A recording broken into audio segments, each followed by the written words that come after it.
So let's first quickly recap before starting module number 4 about module number 3, what we have studied in module number 3 and what are the objectives of this module number 4. So in the unit 1, as we have seen previously, we have fragmented our unit 1 into 4 sections. First part deals with only the study of stability, types of stability and classification of stability. Second part is about the swing equation. We have developed swing equation for different kind of systems like single machine connected to infinite bus system, multi-machine connected to infinite bus system and two machine when converted from single machine. Then we have analyzed about the when the small disturbance occurs over the system. We have developed swing equation for it, and today in this module number 4 we will start from large signal stability analysis. We are going to take some large disturbance and then we are going to develop the swing equation, and we are going to find out if there is any method to deal with the large signal stability analysis. Then we are also going to see a few examples related to large signal stability. We are going to study about equal area criteria method, how it is implemented to study the analysis or to develop the analysis over the large signal disturbance. We are going to see effect of critical clearing time and critical clearing angle. And the third effect is the effect of sudden change in the mechanical input to the network. In the last part, we are going to see few numerical solution of the swing equation so developed for different kind of system, from single machine connected to infinite bus system to multi-machine connected to infinite bus system. So the objectives of our today's module, that is module number 4 of first unit, is we will quickly recap about the module number 3. Then we are going to see large signal stability analysis. Then quick equal area criteria. What do we mean by equal area criteria? When do we use this equal area criteria? And what are the outcomes of equal area criteria? Then we are going to see a few numerical examples on the basis of equal area criteria. So in module number 3, first we have studied about the rotor angle stability phenomena. What are the disturbances which lead to the change in the rotor angle? Then we have also found out how we can linearize the swing equation for small signal stability analysis, and we have seen the significance of the synchronizing coefficient and the damping factor. Then we have also seen the power angle equation and power angle curve, how the electrical power output transferred from the synchronous machine connected to infinite bus system is varying with respect to the rotor angle when such a small disturbance occurs over a system. Now we will see the objectives of today's module number 4. On the completion of this module, students will be able to understand and explain the concept of large signal stability. They would be able to develop the concept of equal area criteria for transient stability analysis for single machine infinite bus system. They can analyze the equal area criteria for transient stability analysis for single machine infinite bus system. It is often called as SMIB system. So starting our module number 4, first we will study few important things regarding the large signal rotor angle stability. Here, a large disturbance we consider when some kind of three-phase fault occurs over a transmission line, or there is some contingency in a system, that is the system equipments are being taken out from the network for maintenance purposes, or there are some leakages in the load line, or there are some outages of the heavy load line, that is switching does takes place in the generator side. Then such kind of disturbance we classify them into large type of disturbances.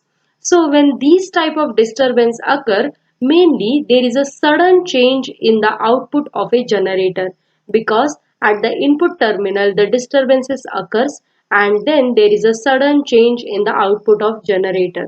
And due to the change in the output of the generator, since here there is a change in the output of a generator, but there is no change in the input of the generator, that is the mechanical input remains constant like the initial condition, but the output changes occurs due to the middle contingencies or outages or fault occurring over the system. So due to the uneven changes at the input and the output terminal, there causes the acceleration and deacceleration of the generator rotor.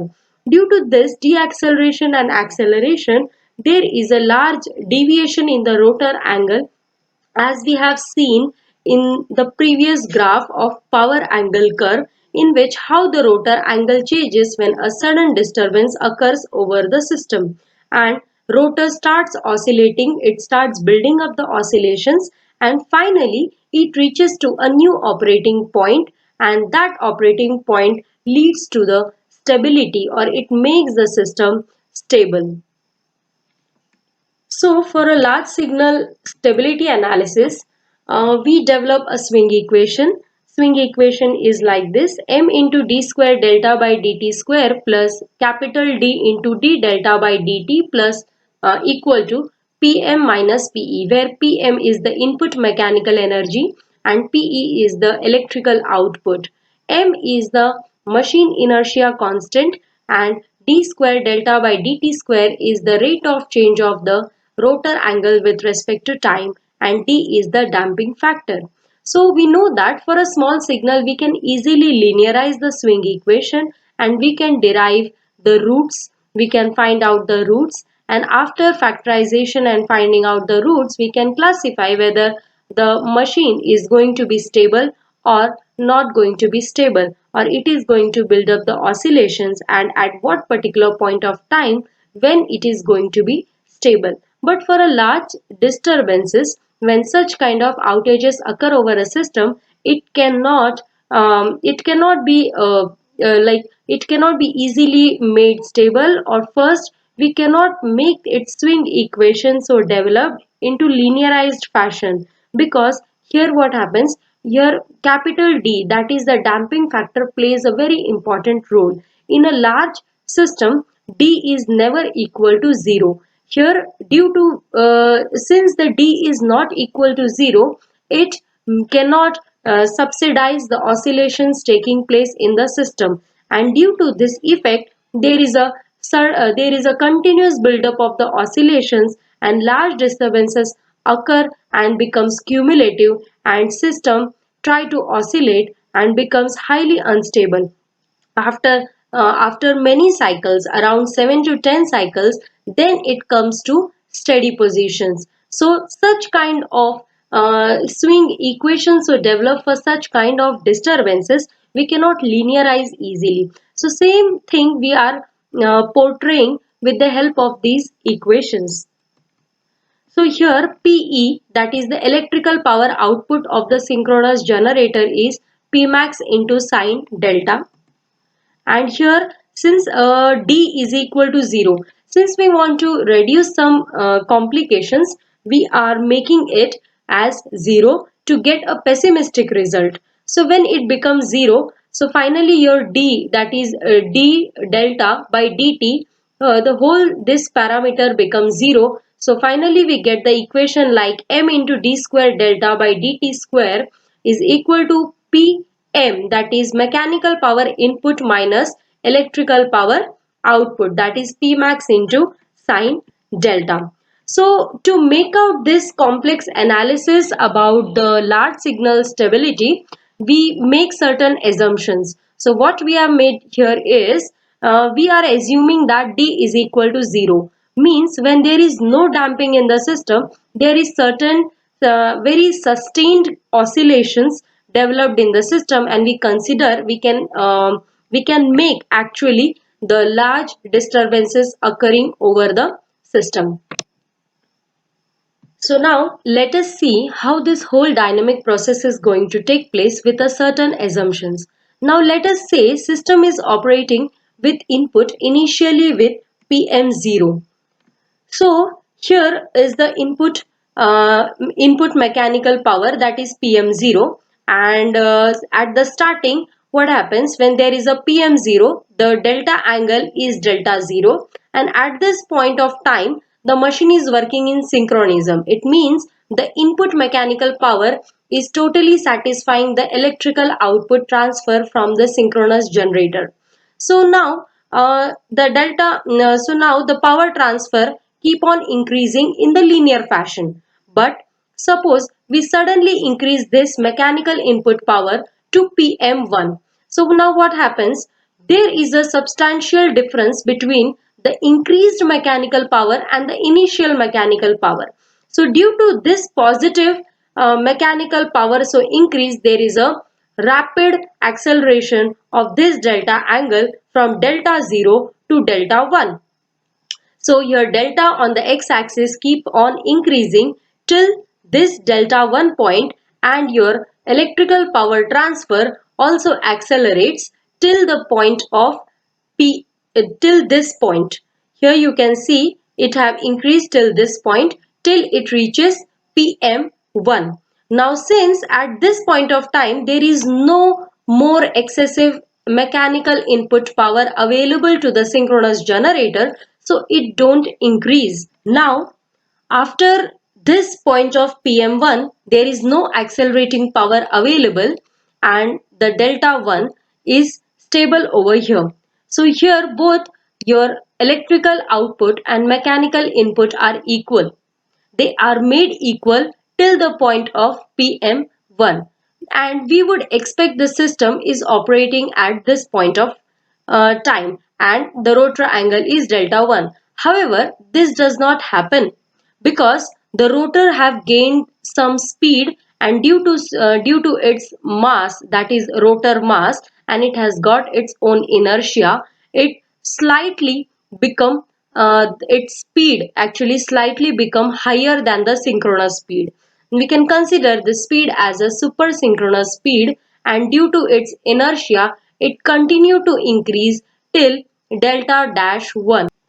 So now what happened is, from the point of PM1, since the rotor angle have gained some speed and due to its inertia and due to its rotor masses, it cannot stop, and here it have gained substantially, that its speed is more than the synchronous speed. This speed we can call it as a super synchronous speed, and since delta angle increases beyond this point, you know that sine delta is directly proportional to the electrical power transfer. So electrical power also increases from this point of time till it reaches to 90 degree. So now what happened? Electrical power output increases and becomes greater than PM1, that is the increased mechanical input power. Now it is going to cause deceleration.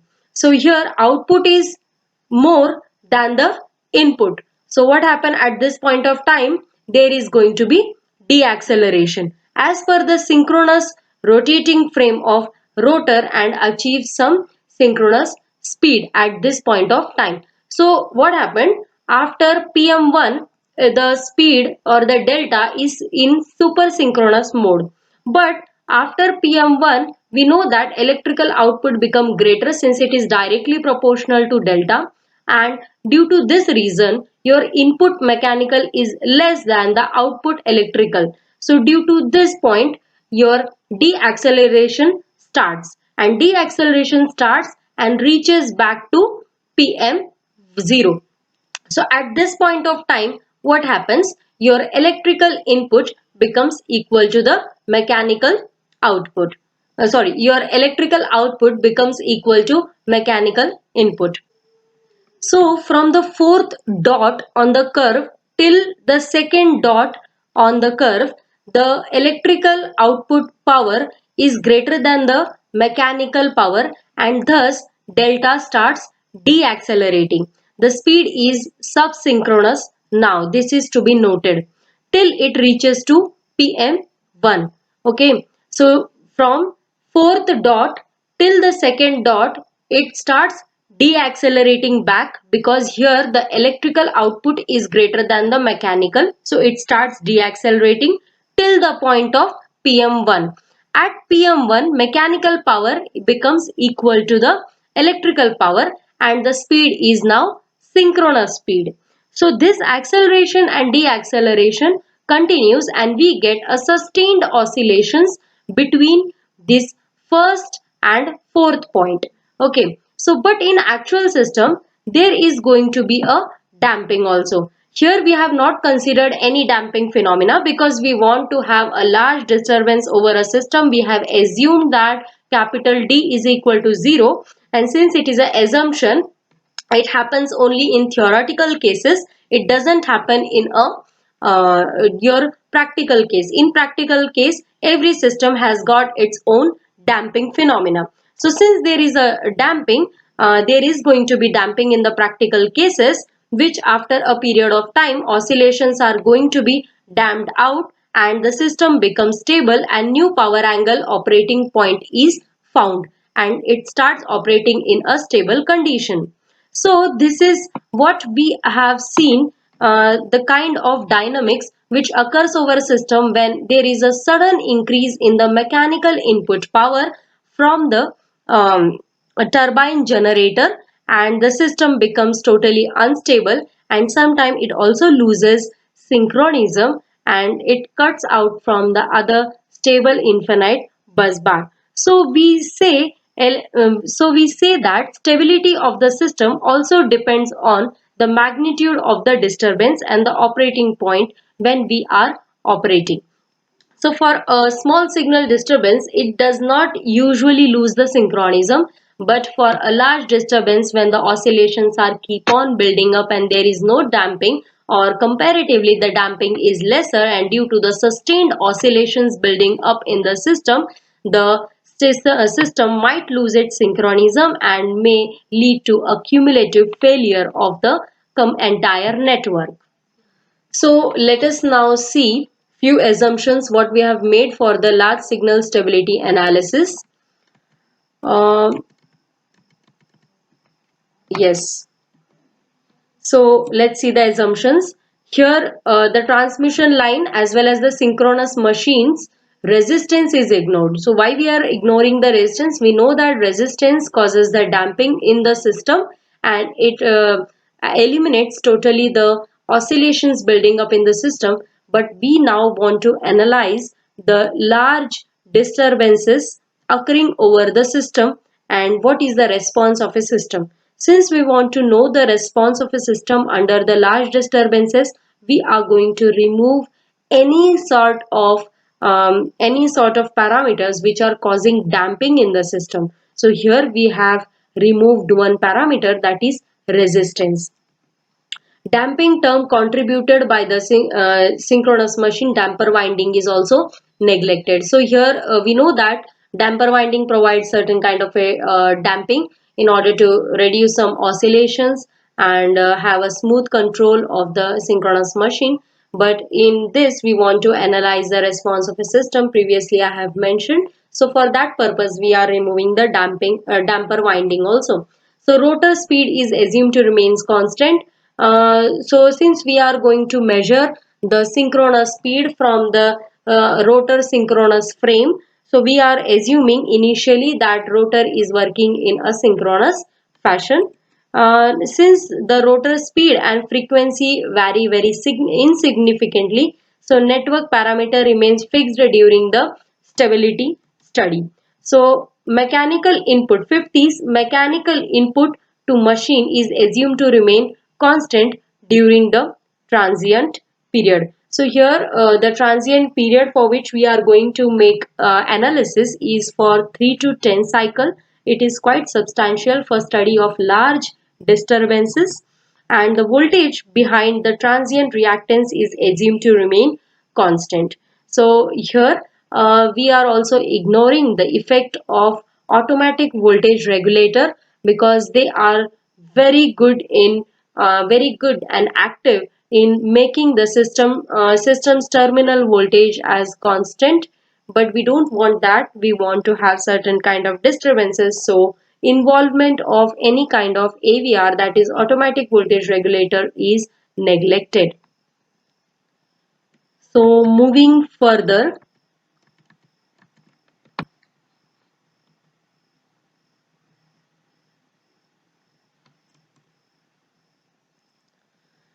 so for making out the analysis for large disturbances, we cannot actually, we have certain limitations that for non-linear system we cannot easily find out the roots, and mathematical process of finding out the root is quite complex.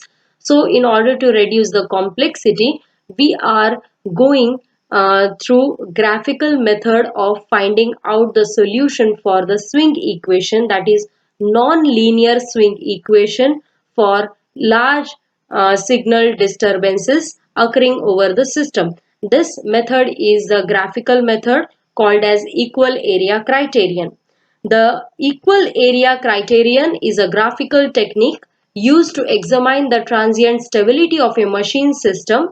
Either it is a single machine connected to infinite bus system, or multi-machine or a two machine connected to infinite bus system.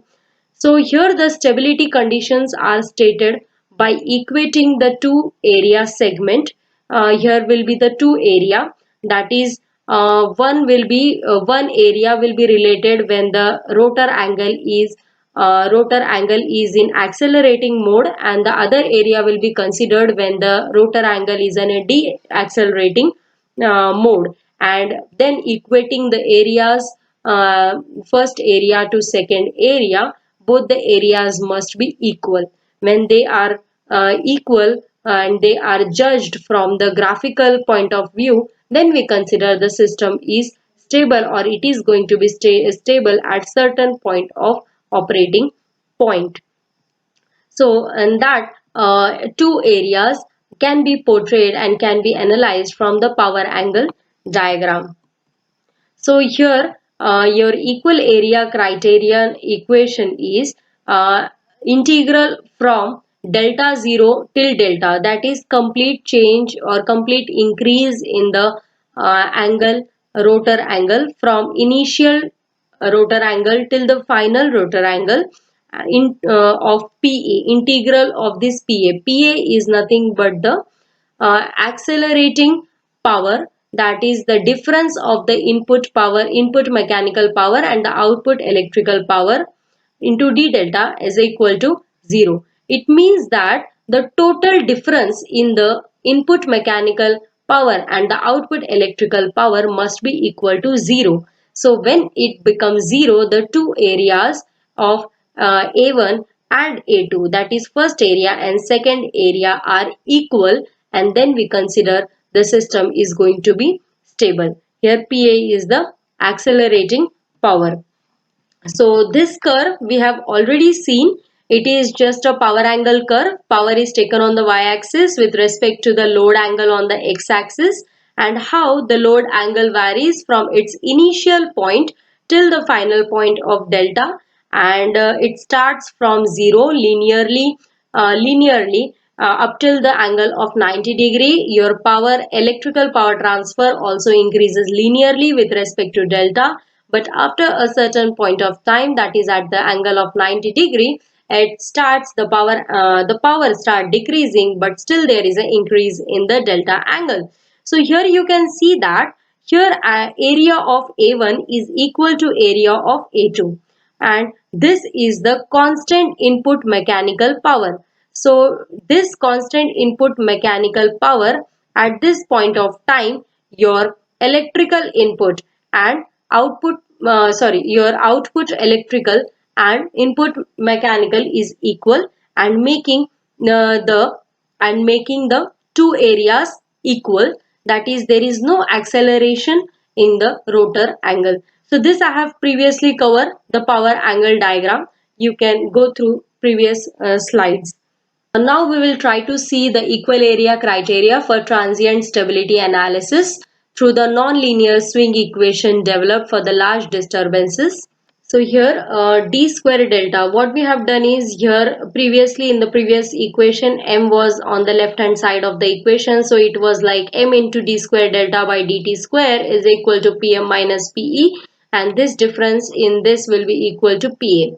So here what we have done, we have taken m on the right hand side simply, and we have found out d square delta by dt square is equal to 1 by m into Pm minus Pe equal to Pa by m. We can simplify this whole term as Pa by m, where Pa is the accelerating power and m can be simplified as h by pi f in per unit system. So multiplying both sides of this swing equation by 2 into d delta by dt, we get it as 2 into, that is this term is multiplied with this term, that is 2 into d delta by dt into d square delta by dt square is equal to 2 Pa by m into d delta by dt. So here on the right hand side we have simply taken this part, we have eliminated this part or we have ignored this part. We are simply multiplying this 2 into d delta by dt with Pa by m.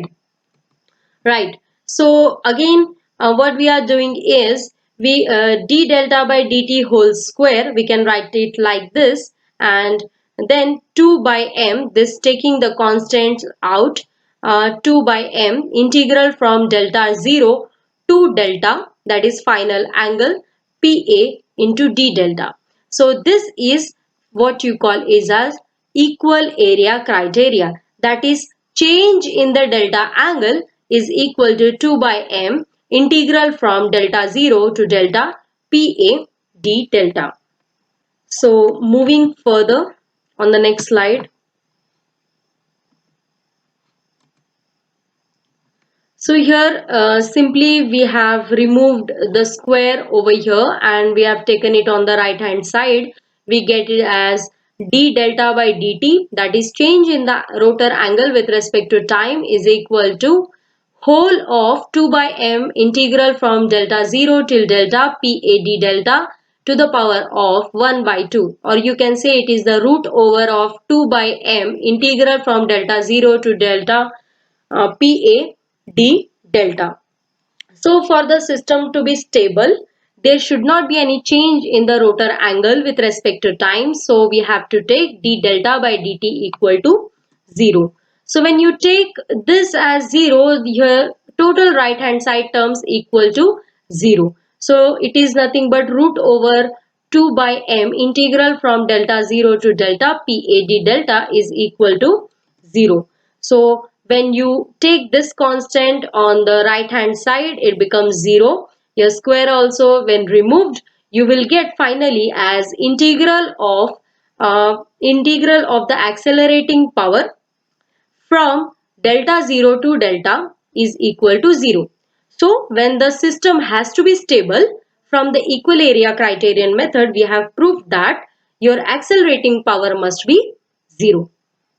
So here in this curve, what you are seeing on the screen, here Pm0 is the input mechanical power point, where mechanical input is equal to electrical output, and the delta is, that is rotor angle is at delta 0, that is initial operating rotor angle, which is running at a synchronous speed. Now suddenly when we increase the mechanical input to Pm1, so speed increases beyond the synchronous speed, it becomes super synchronous, and till the point of C, which you are watching on the screen, till the point of C the speed becomes super synchronous, but at the point of C the speed becomes equal to synchronous speed. Also at C the electrical power is greater than the mechanical power, so delta angle deaccelerates and keep following this path. Now what happens? It reaches to the point B and the speed becomes subsynchronous. That is, speed is now lesser than the synchronous speed. So delta angle keep falling. It start deaccelerating beyond the point B. Now also your electrical power is less than mechanical power at this point, and then delta reaches to the point A while keeping the deacceleration constant. And now at this point of time, the speed is trying to become synchronous speed, that is electrical output is equal to mechanical input and the speed finally becomes synchronous. But again we have increased the mechanical input power and it continues to move up. Thus, we have got the sustained oscillation between the point A to C in this area. So, this keep on happening in the system since there is a no damper winding or no resistance occurring in the system, and admittances are also kept constant. We have already mentioned this in the assumptions that in a theoretical system, not in a practical system, since we want to analyze the system response for large disturbances, we have removed the damping system, we have removed the damper winding, we have removed any kind of automatic voltage regulator. So this oscillations are keep on building up between the point A to C, and the rotor angle oscillate from the point A to C. So it is making the area A1 and A2, and you can watch from this slide that your area 1 is exactly equal to the area 2, right? So this is what your graphical method of equal area criteria. So moving further,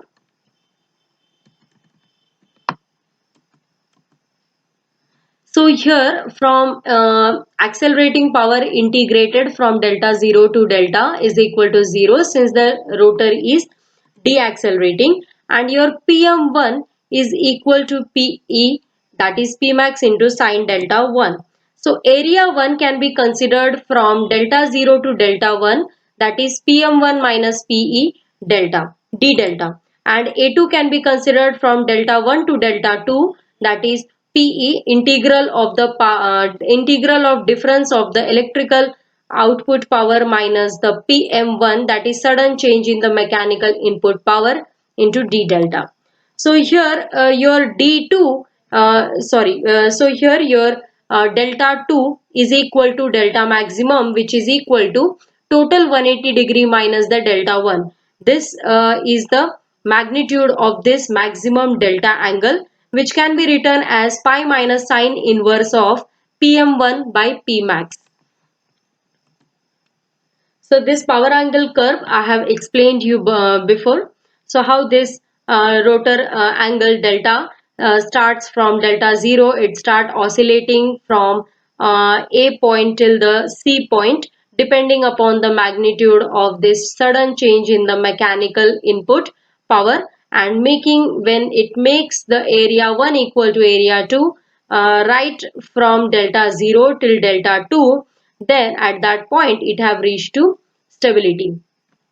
So finally, what we can make conclusions regarding equal area criteria method, we will list out in brief manner.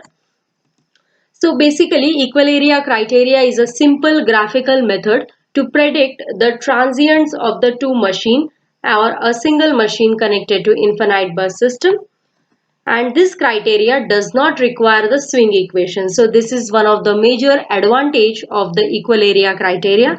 Just by looking on the oscillations building up over the system and the way or the path followed by the rotor angle, we can graphically draw the power angle, and from that characteristic we can rectify, we can analyze that system is going to be stable or it is going to be unstable. So it does not require any swing equation, and the solution of the swing equation can be easily determined for the large disturbance study analysis.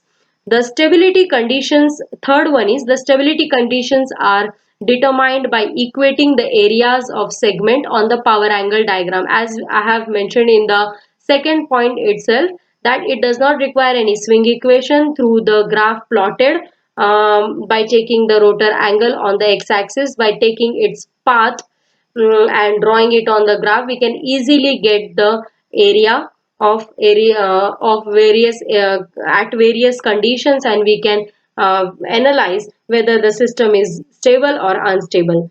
The it considers the relationship between the load angle and the power derived from m into d square delta L by dt square equal to PA. PA, as I've told you, it is the accelerating power. M is nothing but h by pi f, and here the change in the rotor angle with respect to time. So here the angular momentum, that is m, that is H by pi F, and the load angle is denoted by delta L, and actual power is P. Actual power is nothing but the difference in the input mechanical power and the output electrical power.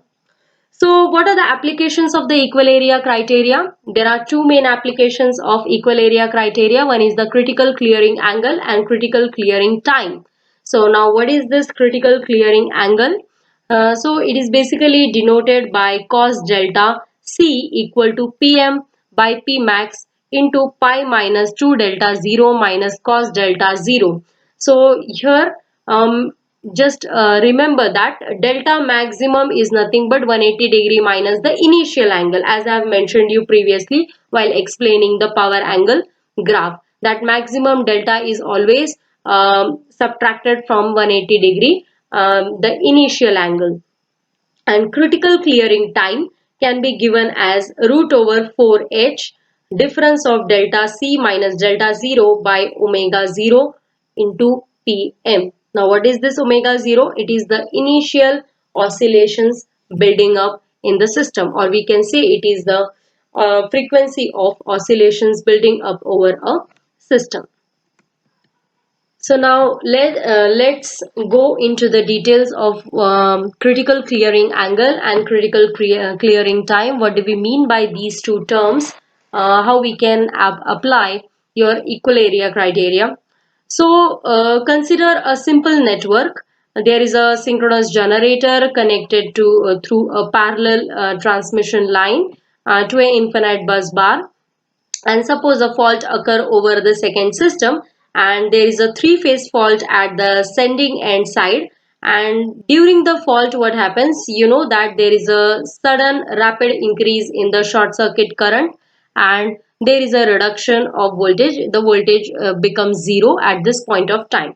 So obviously we know that from power transfer formula, that electrical power transfer is directly proportional to the voltage.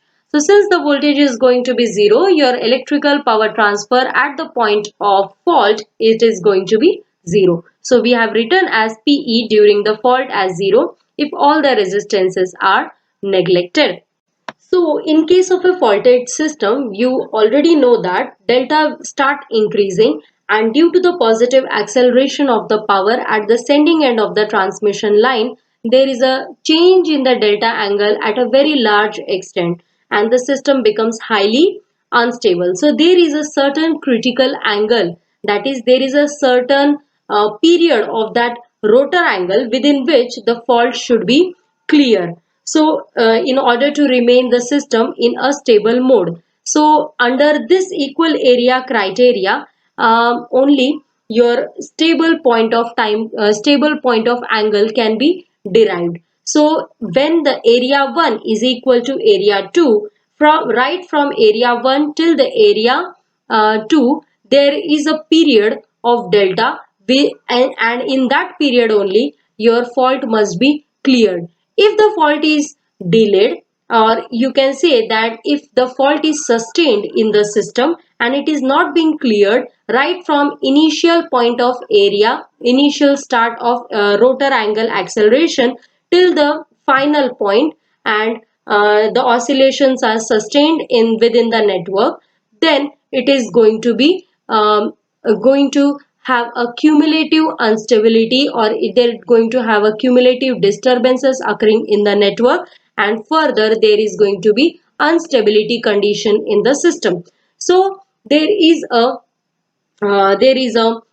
periodic, or you can say that there is a finite angle period within which the fault must be cleared. So if the clearing of the fault line is not done less than that time, so if we take it into a time frame, that is if the clearing of the fault is not done within that permissible time, then there might be a sustained oscillations, and further it will lead to a cumulative disturbances, and system might lead to unstable condition. So there is a perfect time within which only the fault must be cleared. So that is called as a critical clearing time. So area 1 get increased with the delta 1 to find area 1 is equal to area 2 criteria and till the delta 1 reaches to the maximum position. So time is only till your delta reaches to maximum position, right from initial point to the delta angle reaches to maximum position. There is a time limit. Within this time limit only your fault must be cleared from the network. So deriving this critical clearing time and critical clearing angle from this power angle curve is, we need to solve this for the critical clearing angle, that is delta C. So from delta 0 to delta C, it is Pm d delta, which is equal to integral from delta C to delta max, P max sine delta minus Pm. So this denotes your area 1, let us say, and this denotes the area 2. So area 1 is from initial angle to critical angle, and from critical angle to maximum delta angle. This maximum delta angle is nothing but the 180 degree minus your initial angle is your maximum delta angle. So when you integrate these two area, you get as Pm into dc minus delta c minus delta 0 is equal to P max into cos of delta c minus cos delta max minus Pm into delta maximum minus delta c. So from this we can get it as cos delta c, that is the cosine of a critical angle delta, is equal to Pm minus P max into pi minus 2 delta 0 minus cos delta 0. So note that this delta maximum is nothing but your 180 degree minus the initial angle. This is your expression for your critical clearing angle. So from this graph we have derived that what happens from 0, your delta 0 starts increasing in a linear fashion, increasing the electrical power transfer. Now at this point of time both are equal and it does not.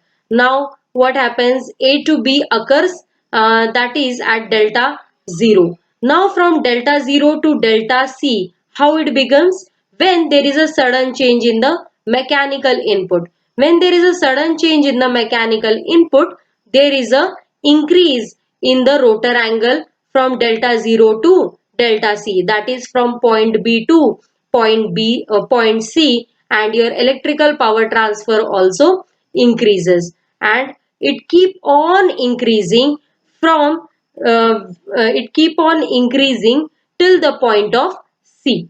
Okay, at the point of C it is called as a critical angle because after this if the angle increases it makes the synchronous generator fall out of synchronism, right?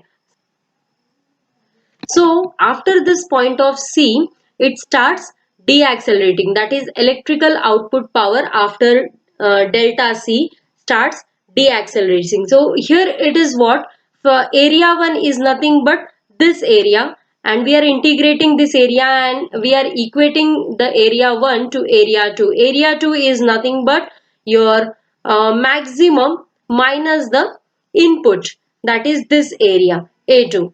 So integrating both sides, we have taken as Pm of this and we have found out cos delta C, that is nothing but a critical clearing angle.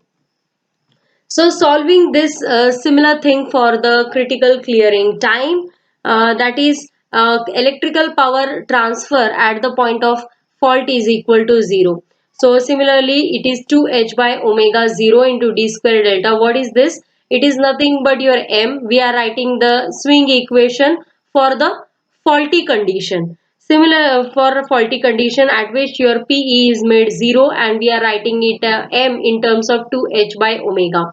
So we are integrating that, and after integrating it can be d delta by dt is equal to omega 0 by 2h Pm, integration from 0 to t dt, which is equal to again omega 0 by 2h Pm t. So obviously this delta can be separated from this equation because again integrating you can easily get the delta angle. So After integration, you get as delta is equal to omega 0 by 4h pm t square plus delta 0, because we are doing everything with respect to initial operating point. So you get as plus delta 0 as constant. So finally from this, after substituting your critical clearing time, that is T over here, you will get it as root over 4h delta C minus delta 0 by omega 0 pm. So this is the expression for critical clearing time. Critical clearing time is directly proportional to the difference in the critical angle and your initial angle, and it is inversely, critical clearing time is inversely proportional to frequency of oscillation and input mechanical power. So moving on to the last topic of our unit 1 is factors which are affecting the transient stability. From in the first chapter, right from beginning of the part till the last module 4, you have might have known what are the factors which are affecting the transient stability. So first is how the generator is loaded and what is the critical clearing time for a fault.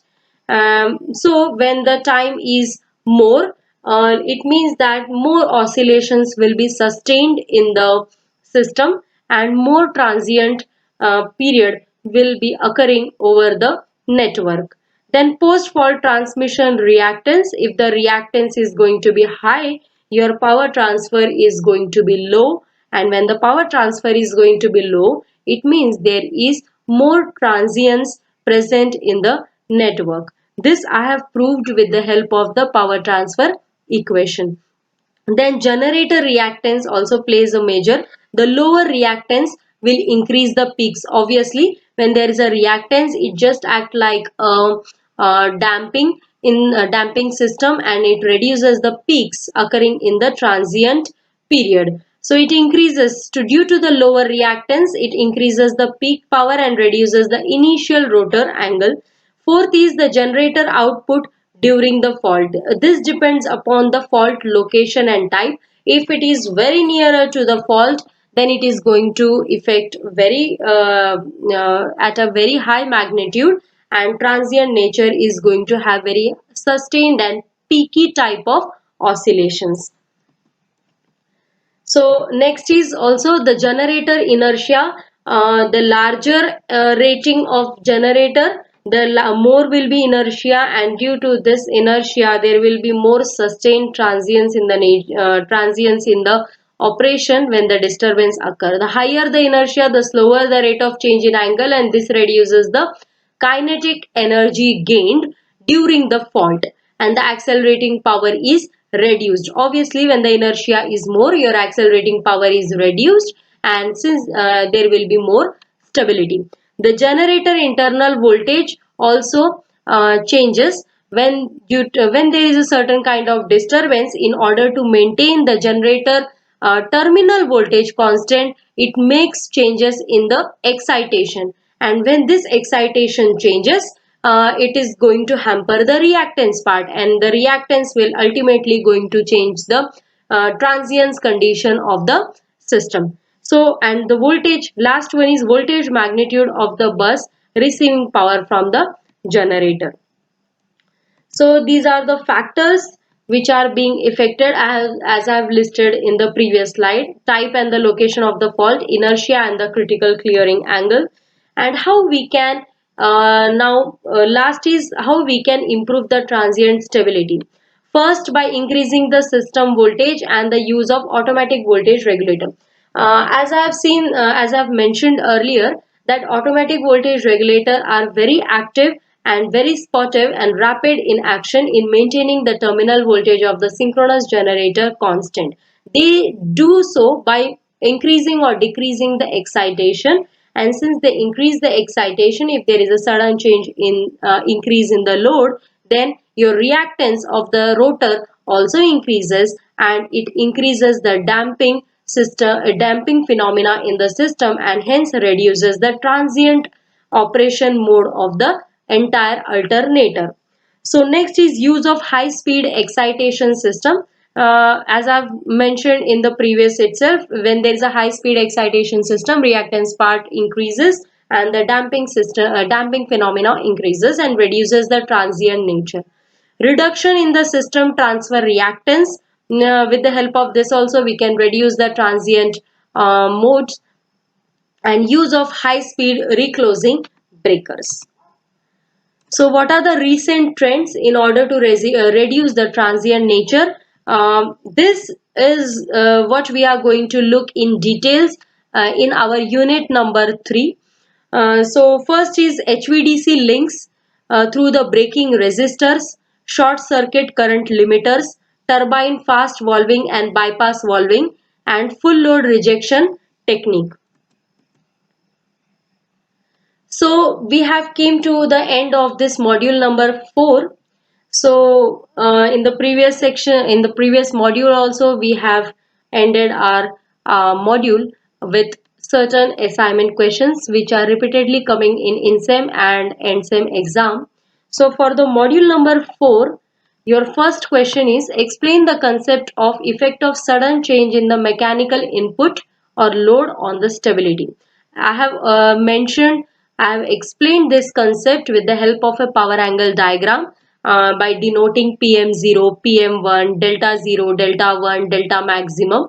Likewise, you need to explain very clearly with the help of a power angle graphical method that how the effect of sudden change in the mechanical input is going to affect the stability.